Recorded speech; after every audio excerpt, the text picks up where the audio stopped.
This is Andrea Askowitz of Writing Class Radio. Our submission period is now open. Send us your best personal story, 1,200 to 1,500 words on any topic.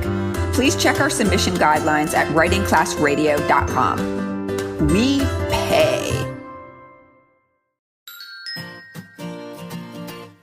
Hey everyone, I'm Allison Langer, and this is Writing Class Radio. On this podcast, you'll hear true personal stories from the students in our class and learn a little bit about how to write your own stories. I'm Andrea Askowitz.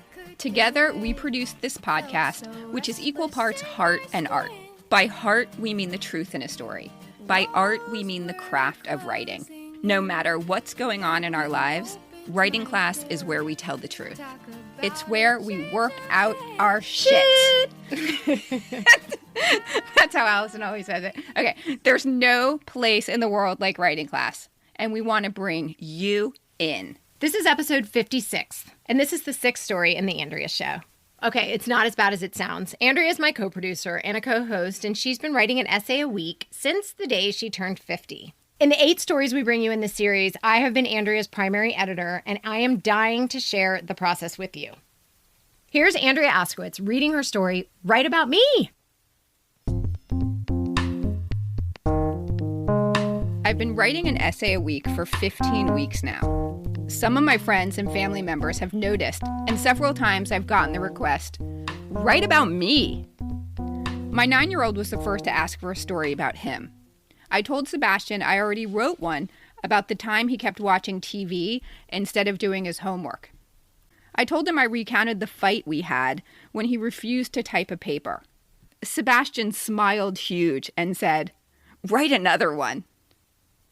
A few weeks ago, I was gabbing on the phone with Karen Nierenberg-Tessler, my best friend since first grade. She'd been following my essay challenge and said, write about me. I said, like what? The time you vomited all over my apartment? She said, okay. I said, but what's the story? My friend got wasted? She said, okay, write about the time you told me you had a crush on Janet. And I said, what about me? That was probably the best reaction anyone has ever gotten coming out to a friend. But I said, how is that a story? You were awesome. What I think Sebastian, Karen, and friends who've put in requests don't understand is that if you show up in one of my stories, it's not because you did something awesome. Stories need tension, so fights and asshole behavior, mine and the people around me, make for good stories. My mom and my wife have been the subject of many of my stories for this reason. Soon you'll hear stories that I write about Allison. Stories also come out of a need to figure something out. For example, I was hired to teach a memoir class for Creative Live, an online academy that films classes in front of a live audience and streams them online. They flew me out to Seattle, put me up, and then paid me.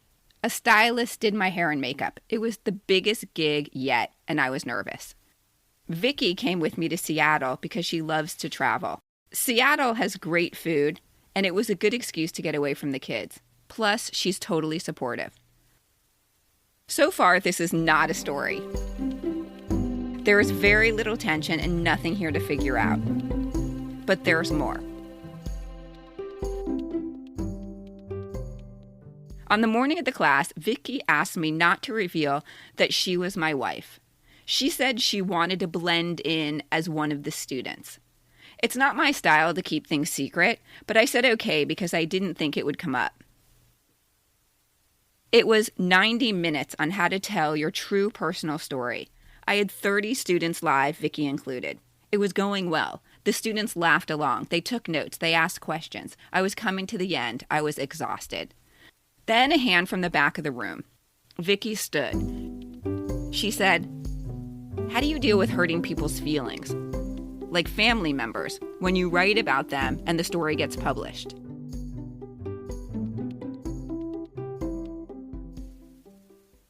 What the fuck?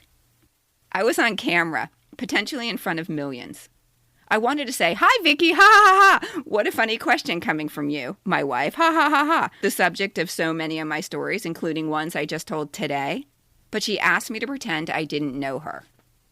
The funny thing is that when I've asked Vicky how she feels about showing up in my stories for the last 11 years, she says, "Oh God, whatever." When I asked my mom, she said, "I feel like if you don't write about me, then maybe I'm not important to you anymore." Once, after making a string of mean jokes about my mom on stage in front of 600 people, my dad found me after the show and said, "You have a dad too, you know. Write about me, write about me." I've taken writing classes for 20 years. That's close to 1,000 classes. In every one of them, at least one student will ask Vicky's question. It's a great question because characters and people's true stories are real people. It's a complicated question with so many answers. Some people really have to be careful. If you're writing about your abusive mother and you're relying on an inheritance, then you should probably wait until she dies before you publish your tell-all memoir. Other people should just write and then worry when they get published. When Vicky asked me that question, I said what's been true for me, which was said best by Dr. Seuss.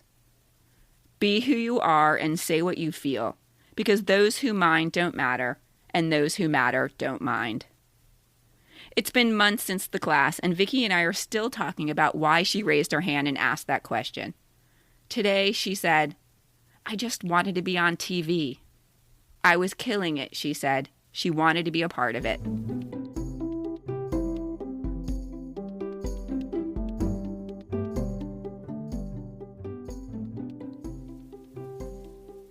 Now I'm thinking about how no one's ever written about me, except this one guy in my writing class, Aaron Curtis, who sometimes responds to my writing prompts with fury.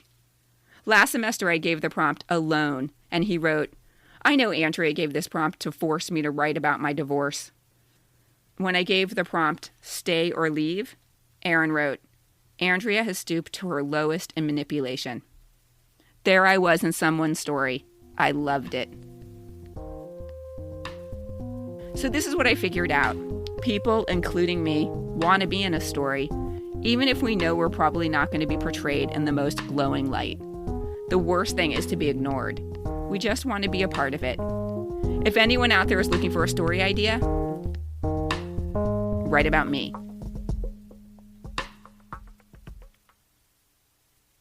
Yay! Okay, I love this. Also because I was in it. But what I want to do here is I really want to talk about what Andrea does so well in this story. She talks about the narrator. She comes back at the end to the narrator. So she talks about Vicky. She talks about Aaron. She talks about her mom, her dad, her son. Like, she talks about all these people wanting to be in the story. And ultimately, we only care about the narrator. Why is the narrator writing this piece? So my advice when I was reading it was just like, at the end, I want to know if you want to be written about, if you have been written about, and what that means to you. What's the worst thing? What does it mean if they're not writing about you? So she calls me and we discuss it. What's going on here? We try to get to the bottom of it because sometimes we're so up our own asshole in our stories that we cannot see what's missing.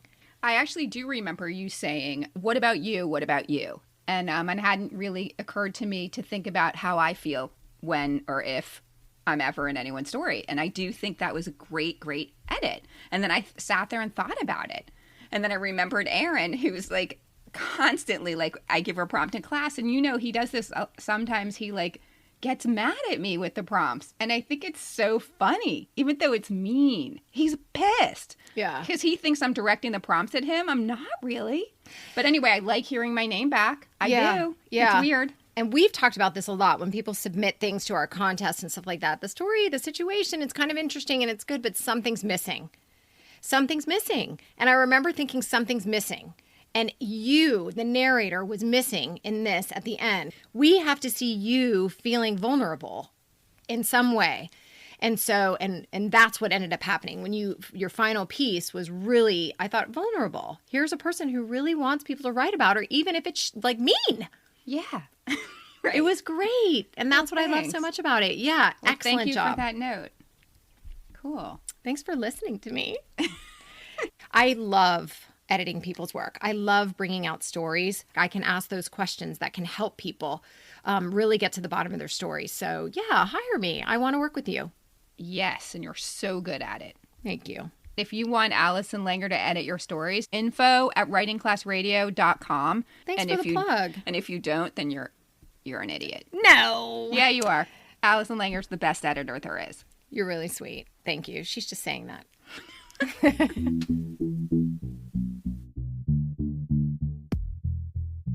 This story brings up what comes up in every single writing class. And I've been in and taught and participated in thousands of writing classes. And there's always students who are afraid to write about other people. And I sort of take a funny take. My thesis is, well, everyone really does want to be written about. But that's not always true. Well, you always say it's better to ask for forgiveness than permission. That's true. Yeah, that's too. your other thing. Yeah. Well, it's true. I mean, I've written about my mom, and she has not been happy at all. I've written about my son, and he and I actually had my 8-year-old son. Remember that? And I said sometimes I actually wished, there were moments when I wished, I had not had him. God, it sounds so bad coming out, but it's not. He and I talked about it, and I explained to him that we are just difficult people, and it generated a conversation. And it wasn't that I don't love him, and it needed to be said, because sometimes we're feeling these ways about each other, and we know the other person feels something about us, and sometimes it just takes a conversation to really have an explanation. And these stories help bring the conversation up. Well, we really believe in having the hard conversations that might be inspired by writing about a person. I do want to say that it is true sometimes that writing about someone could have devastating consequences. So you do have to be careful. And you never want to write about someone just to get back at them or because you hold a grudge. That's never a story. And it goes back to what Allison was saying, which is you have to look hardest at yourself whenever you're writing about anybody. It's true. You have to be the biggest asshole in your story. Yeah, it's true. So if something's really bothering you, you have to ask yourself why it's still bothering you. What about this situation? So it really has to be more from your perspective and less a rant on this person. Otherwise, no one wants to hear it anyway. All right. Thank you, Andrea. Thank you for sharing your stories. And thank you guys for listening. Writing Class Radio is produced by Virginia Laura, Andrea Askowitz, and me, Allison Langer. Theme music by singer-songwriter Justina Chandler. Additional music by Poddington Bear. Writing Class Radio is sponsored by and recorded at the Launchpad at the University of Miami. There's more writing class on our website, writingclassradio.com. It includes video classes, stories to study, and editing resources. If you love this show and you enjoy all the extras on our website, hit the Support Us button. A new episode will drop every Wednesday, so look for us. There's no better way to understand ourselves and each other than by writing and sharing our stories. Everyone has a story. What's yours? A few weeks ago, I was gabbing on the phone with Karen Nuremberg Tessler. It's funny, I said her whole name. Hi, Karen. Okay. A few weeks ago, I was gabbing on the phone with Karen. Gripping the steering wheel in my car after an intense workout, I screamed harder and louder than I have ever screamed before. Tears trickled down my face as a passerby jumped at the sight and sound emanating from my car. This is just one example of the immense grief I felt after my husband died by suicide, instantly leaving me a single mom. My name is Alexandra Wyman, and I am the host of Forward to Joy, where I share the tools and supports that have helped me work through my grief. Check out Forward to Joy if you're looking for more tips to help you work through your grief and find those moments of joy. Forward to Joy with Alexandra Wyman. Listen now on Apple Podcasts, Spotify, and at forwardtojoy.com.